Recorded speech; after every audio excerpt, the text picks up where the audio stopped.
Okay, since Easter Sunday, we have been reflecting on the words in terms of what it means to be Easter people and how we live as Easter people. And last Sunday, we read about Apostle Paul's conversion on his way to Damascus. And Paul was a man of faith, a man of passion. And he was so passionate and faithful to God. But he needed a moment of conversion, and that's what happened to him. And his life after that conversion experience was a whole lot different. Reverend John Wesley, he was a good son of a pastor, and he was able, and he was a man of ability. He was a good Christian, but he failed on his first trip to the United States. But he had a conversion moment at Aldersgate. Same person, same faith, same passion, but there is a difference. That's what we call conversion. Conversion does not necessarily mean that you change from one religion to another or from no religion to one religion. It is a moment when we reflect on ourselves and examine ourselves. That conversion needs to be done every time, every day. That's how we grow, and that's what we can call the sanctification. And among all these conversion experiences, God may change our whole life, as it has happened to Paul and Wesley, and actually that happened to me too. So as Easter people, we really need to convert ourselves all the time. Until when?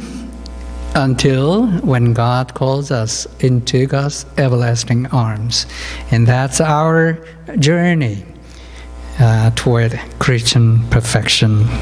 And today we have a passage, a story about Peter and a great woman, a female disciple, Tabitha, or in Greek, Dorcas. When we read this story, some of you may know about this story already, but when we read this story, the first thing that catches our eyes is that a woman called Tabitha was resuscitated through Peter. That's a miracle. One who died came back to life. So that's outstanding, and that catches our eyes first. And that is very important to the woman came back to life. That's a miracle, and that is huge changes in her life. And that was very exceptional, and that's a wonderful experience for Peter too. There are some miracle that happened through the hands of Peter. And Peter had faith through all those events that happened, even though that happened through his hands, believing that it's not me, but God who did all these things. And then there are some healing stories before this story. But this was the first experience for Peter to be involved in giving life back to a certain person. So this was very life-changing experience to Peter too. And I believe Peter had now greater and bigger faith in God, because God heals the people, but also the same God can make people live again. Even though it's a little bit different from resurrection, it's what we can call resuscitation, but it is something like that that remind us for the miracle stories for people who came back to life from death. And this miracle happened through the hands of ancient prophets, right? There are some stories in the Old Testament. God gave life back to some people through the prophets. And Jesus, who also gave life back to people. So when this miracle happened to Peter, and when people surrounding him saw this happening, then they might be reminded of what the ancient prophets did and what Jesus himself did. And Paul was doing the same thing with the power of the Holy Spirit. So this miracle story was very important and for herself and for Peter. But also this was very important for the people within that Christian community, because that helped them grow in faith. More importantly, and most importantly, the people who didn't belong to this faith community, now or after watching what's happening, they came to the Lord and they believed in the Lord. So this is a wonderful story, and this is a wonderful event that's happening. So we have a good reason to be caught by this miracle. But if we like to know what is the meaning of this story to us today, then we may like to see this story with a different perspective. If we like the story, read the story, not directly from this story alone, from this today's text, but if we like to read in the context, if we like to read today's text in the context, then this is in the middle. It's between what Peter's healed paralytic Aeneas just before this. And after this, he was invited to a certain household, and Peter took the opportunity to bring the good news to the household of Cornelius. It's in chapter 10. So we have a story of healing story before this, and after this we have a story of a Cornelius. So what does that mean?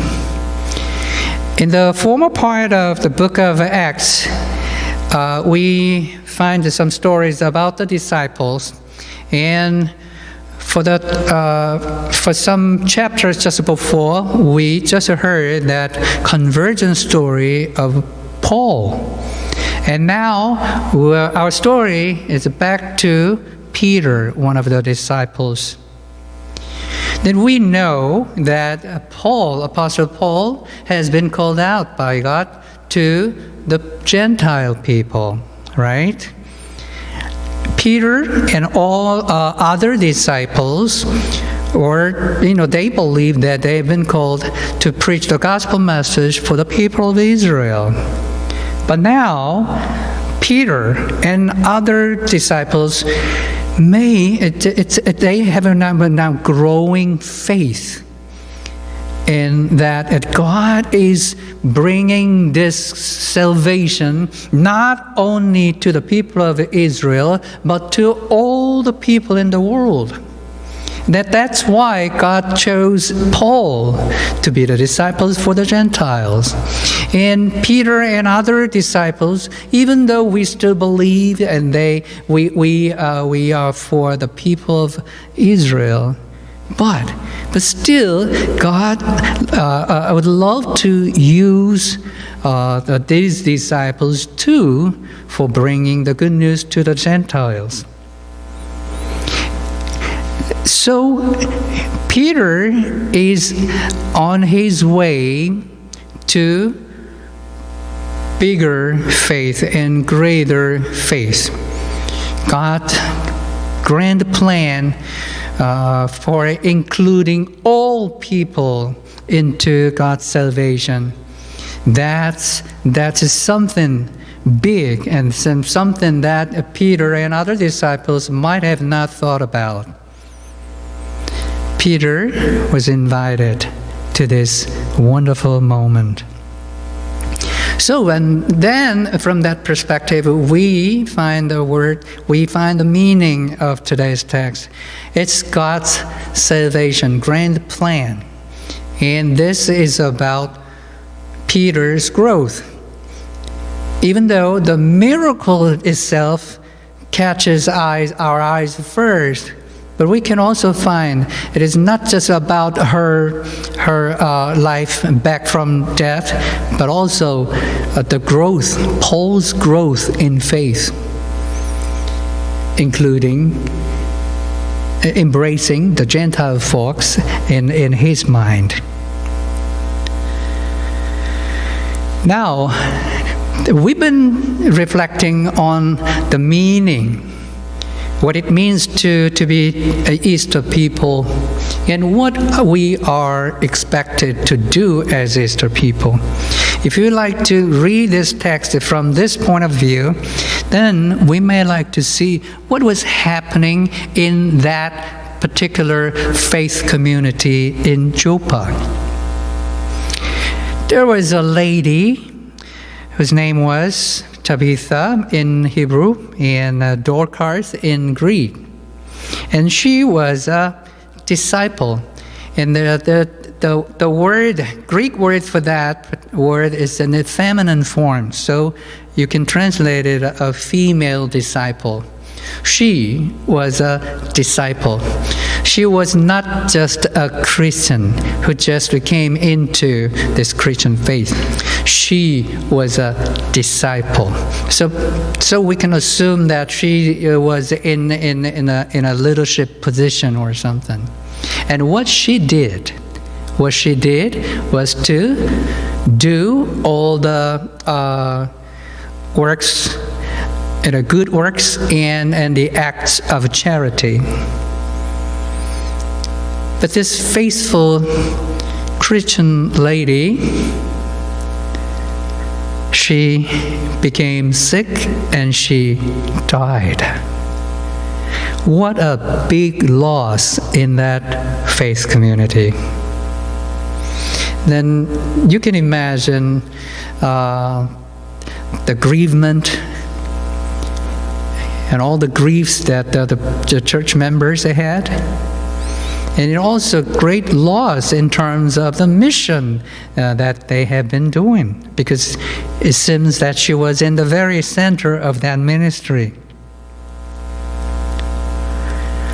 But they knew that Peter is nearby, in Lydda. It's not that far. It's 20 miles away? Not 20 miles. 10 miles, around 10 miles away. So you may need 4 or 5 hours if you send a man for Peter. And then if Peter just get up and then come back together, then it may take another 4 or 5 hours. So it takes a day. But it's within what they can do something for her. So they just washed her body and then leave her body in one of the in the upper room, and people were sent for Peter, and they said, please come at once, without delay, please. So Peter came back with them. And what he experienced, that all the weeping and crying women came to him, and they showed their garments, their clothes. And these are what that lady made for us. We are all widows. You may understand now what widows meant in those times, right? They were poor, and they had no one to rely on. But the church, especially the lady Tabitha, took care of those widows. They were so sad because they lost a loving person who showed her love so dearly to all of them. So they had a good reason to cry out and ask desperately to Peter for bringing her life back.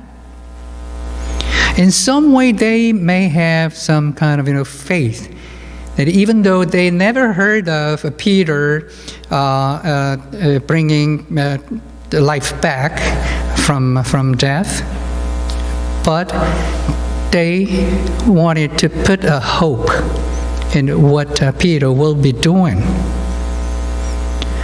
So I assume that Peter had a very similar sympathy and a compassionate heart in his mind. And then he sent all of the people out of the upper room, and he knelt down and prayed. And he said, like Jesus did, Tabitha, get up. Tabitha, get up.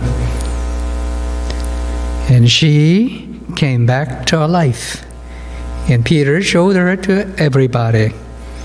And that's how they got more believers in this town of Joppa.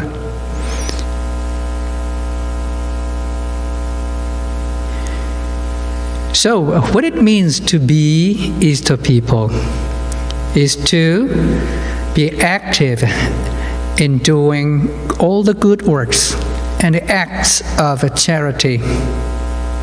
And I can just assume what kind of a connection and relationship they had within that faith community. And also, I believe that they did something good for the people even outside the church.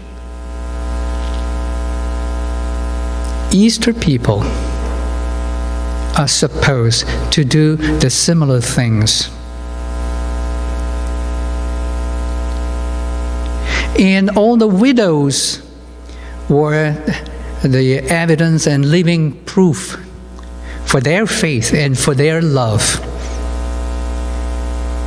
As Easter people, they experienced and they had a vivid experience of divine love and grace that happened and that was given to them through the death on the cross of Christ and also the resurrection of Jesus Christ. So all those love needs to be shared, and their faith needs to be revealed in their acts.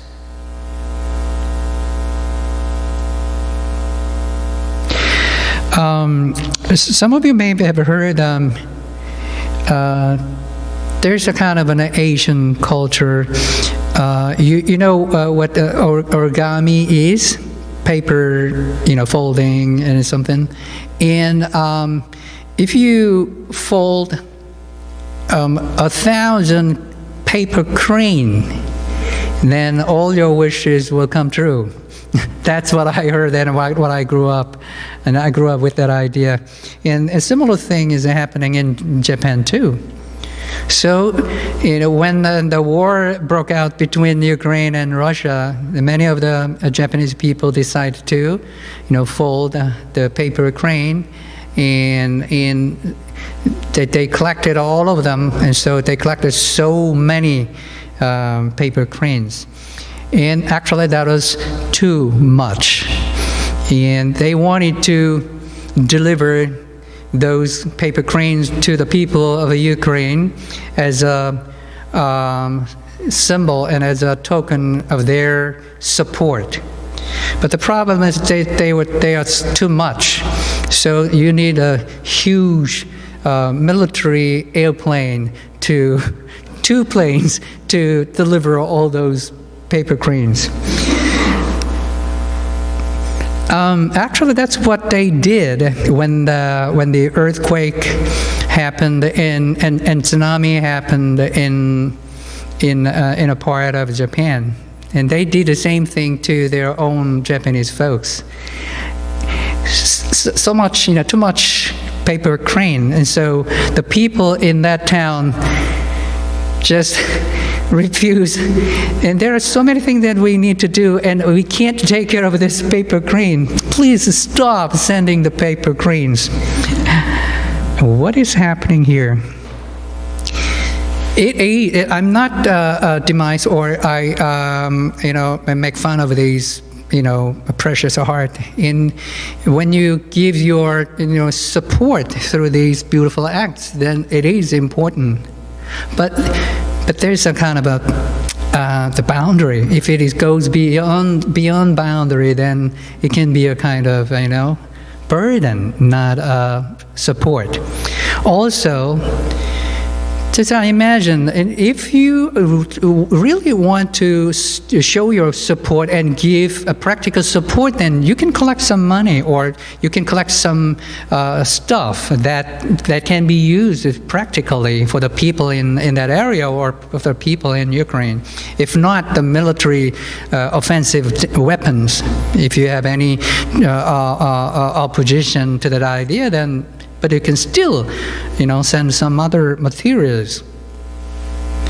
That really made me think of, what we need to do. Sometime when we see some people who are in need, then the first thing that we may like to do is to give our prayer support. That's very important. That's very important. But what if we just offer prayer support alone and nothing else at all, even though we have some stuff that can be used for their betterment? So I may like to say we need to do both, right? We still need to give our prayer support, but along with all other stuff that we can do. You can share your time in writing letters, or you can collect some stuff, and you can still do some kind of a campaign. There are so many other things that we can do. Then if you are true to supporting Ukraine, then there's some other things that you can do at the same time.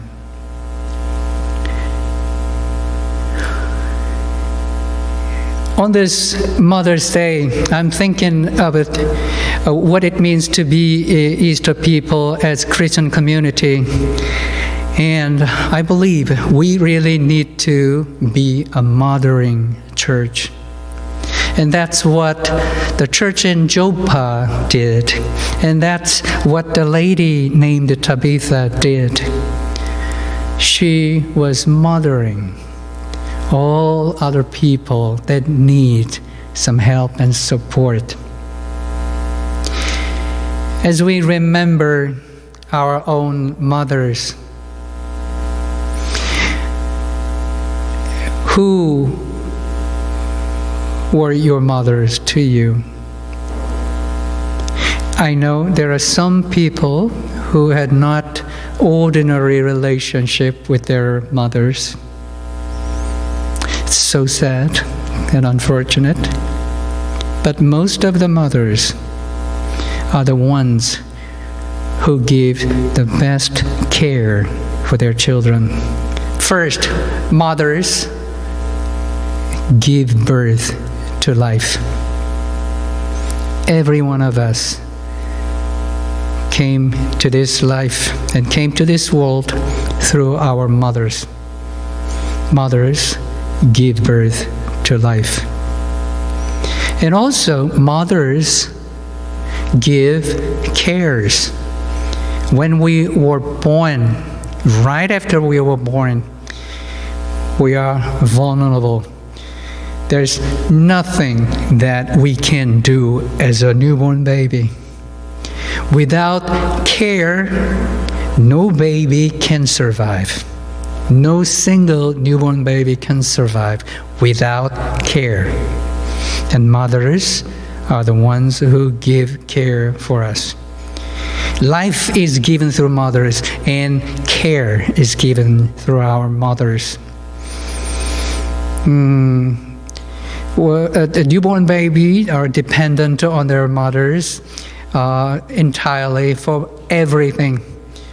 Food, milk is needed, and moms take care of the baby's clothing and changing diapers and clothing the baby. And also, mothers make beds for the baby. So food, clothing, shelter, the basic need for human being is taken care of by our mothers. And most of all, mothers are the ones who can give their own lives if it is needed. And that's what I learned when I became a father. I didn't even imagine what it is like. Now I understand. If there's an opportunity, if I can just jump into the place of death instead of, for the sake of our children, I would do it without delay, without hesitation. Mothers who gave life and who also gave birth to life and who would like to give life again for our sake. And that's what actually Jesus Christ did for us.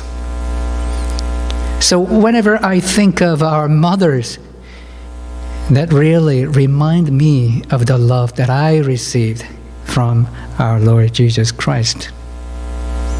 And this was what the Lady Tabitha did, and this is what the faith community in Joppa was doing.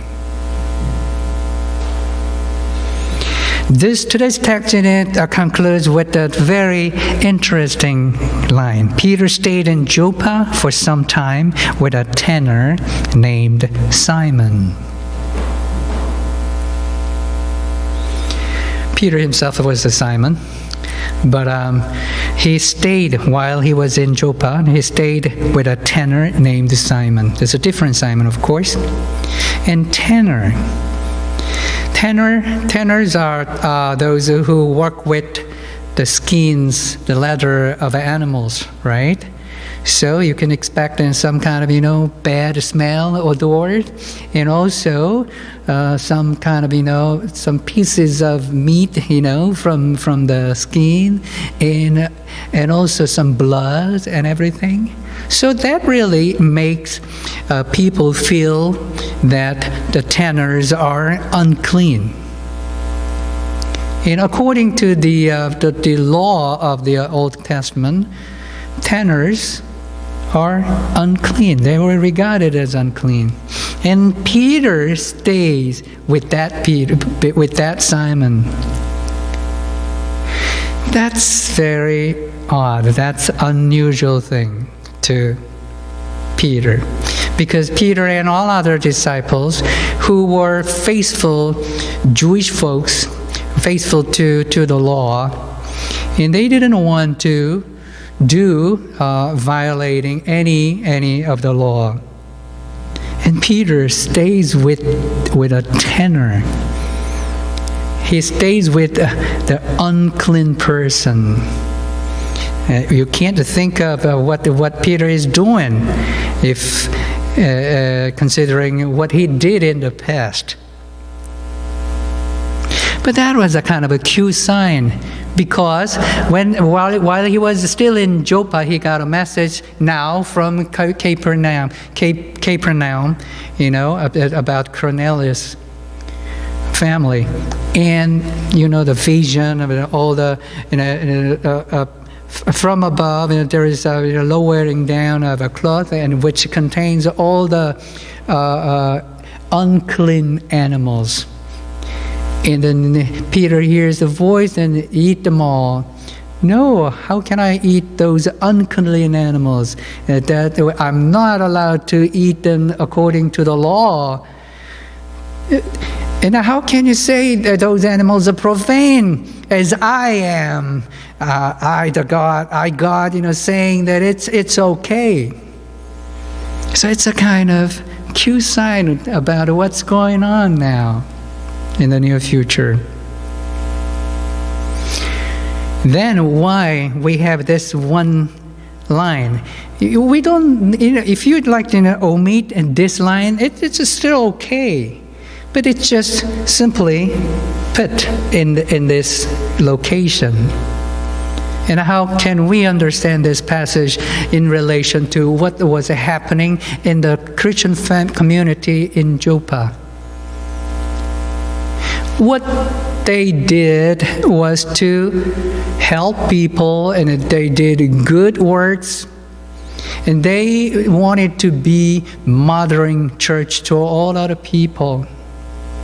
And the meaning of Peter, of that, and Peter staying with Simon, a tanner, means that if you still want to be faithful to the law, but the more important thing is that it is not just about keeping the law as line by line. The more important thing is that you need to show your compassionate heart to other people. The God in the Old Testament seems to be like in a strong father image, right? And that when you violate any of the law and regulations, then you need to be punished. And we have a kind of a punitive God image in the Old Testament. But here, Peter is changing. Peter is growing in his faith and his understanding of God's love. And the message is changing now. That's how he was able to stay with a tanner. Instead of condemning or judging the tanner as he's unclean or profane, but he embraced the Simon, the tanner. And I find the commonality between what the faith community did and what Peter is doing now at Simon's house. Let us be a mothering church as we have been doing so far well. It is important to proclaim the gospel message and the law. But at the same time, we really need to show our love for the people inside and outside the church. Mothers give life. So we also, as a member of Mothering Church, we need to bring life to many people through proclamation of the gospel message. And also we need to give care for those people. It is not just about, giving birth to a baby and then if you don't give any care, that means that baby will die. It does, the baby can take, in no time, the baby will die. So as a people who proclaim the gospel message and who bringing people to this new life, then we need to give our care. And also, we are expected to share all the things that we have received from God. And thank God that Wesley Church is enough, already a modern church. I believe we are a modern church. And then I pray that we will continue to be a modern church. And how we can be a modern church? And it's from little things. For taking care of the basic need for food and clothing and shelter. So as we decide to do the food drive, for this month ministry, if you purchase a little bit more extra additional food items and share that through micro pantry or open hands ministry, and that's how we can be a modern church. Don't think it's small. And if you have any clothes that you'd like to share with other people, and if we are ready to share and provide some shelters for the people in need. And that's how we can continue to be a mothering church.